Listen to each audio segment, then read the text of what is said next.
Hello friends, Bigg Boss season 11 ಪ್ರತಿದಿನ ಒಂದಲ್ಲ ಒಂದು ಕಾಂಟ್ರವರ್ಸಿ ಮೂಲಕ ಸದ್ದು ಮಾಡ್ತಾ ಇದೆ. ಪ್ರತಿಯೊಬ್ಬ ಕಂಟೆಸ್ಟೆಂಟ್ ಕೂಡ ವೆರೈಟಿ ಆಗಿದ್ದಾರೆ ಹಾಗೂ ಯಾರು ಗೆಲ್ತಾರೆ ಅಂತ ಕೂಡ ಊಹೆ ಮಾಡೋಕ್ಕೆ ಆಗಲ್ಲ.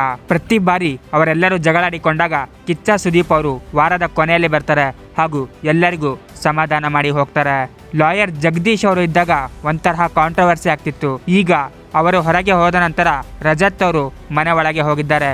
ರಜತ್ ಅವರ ಖಡಕ್ ನಡತೆ ಎಲ್ಲರಿಗೂ ಕೂಡ ಇಷ್ಟ ಆಗ್ತಾ ಇದೆ ಹಾಗೂ ನನ್ನ ಫೇವ್ರೆಟ್ ಪ್ಲೇಯರ್ ರಜತ್ ಅಂತ ಕೂಡ ಎಷ್ಟೊಂದು ಜನ ಹೇಳಿಕೊಳ್ಳುತ್ತಿದ್ದಾರೆ. ಅದರ ನಡುವೆ ಹನುಮಂತ ಕೂಡ ತನ್ನದೇ ಆದ ಸ್ಟ್ರಾಟಜಿ ಮೂಲಕ ಆಟವನ್ನು ಆಡ್ತಾ ಇದ್ದಾನೆ ಹಾಗೂ ಹನುಮಂತು ಕೂಡ ನನಗೆ ಇಷ್ಟ ಅಂತ ಹಲವರು ಉತ್ತರ ಕರ್ನಾಟಕ ಮಂದಿ ಹೇಳುತ್ತಿದ್ದಾರೆ. ಈ ವಾರದ ಶನಿವಾರದ ಎಪಿಸೋಡ್ ಲೀಕ್ ಆಗಿದೆ ಹಾಗೂ ಅದರಲ್ಲಿ ಕಿಚ್ಚ ಸುದೀಪ್ ಅವರು ರಜತ್ಗೆ ಕ್ಲಾಸ್ ತೆಗೆದುಕೊಂಡಿದ್ದಾರೆ.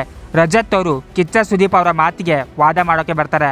ಆಗ ಕೋಪಗೊಂಡ ಕಿಚ್ಚ ಸುದೀಪ್ ಅವರು, ಇದು ನನ್ನ ರಿಯಾಲಿಟಿ ಶೋ, ಇಲ್ಲಿ ನಾನೇ ಬಾಸ್, ನನಗೆ ವಾದ ಮಾಡೋಕೆ ಬರಬೇಡ ಅಂತ ಖಡಕ್ ಆಗಿ ವಾರ್ನಿಂಗ್ ಅನ್ನು ಕೊಟ್ಟಿದ್ದಾರೆ. ಕಿಚ್ಚ ಸುದೀಪ್ ಅವರ ಆವಾಜ್ಗೆ ರಜತ್ ಅವರು ಸೈಲೆಂಟ್ ಆಗಿ ಬಿಟ್ಟಿದ್ದಾರೆ.